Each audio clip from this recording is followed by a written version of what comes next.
Kənardan incəsənət sahəsi doğrudan da deyə bilərik ki, asan görünür.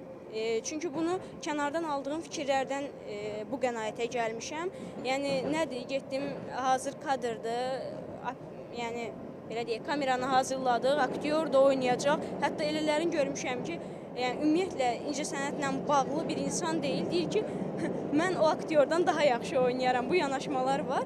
Hər şey elə ondan başlayır. Mən bu aktyordan daha yaxşı Mən bundan daha yaxşı oynayıram. Mən bundan daha zorunu eləyəcəm.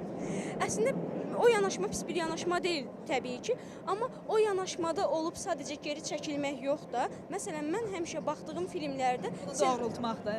bəli, ssenarilərə fikir vermişəm ki, mən olsam burada bunu belə yazmazdım. Ümumiyyətlə belə bir yanaşmamız var. Elə teatrda da, filmdə də mən olsaydım nə edərdim? Yaxşı, əgər sən olsan bunu belə eləyərdinsə, buyur elə.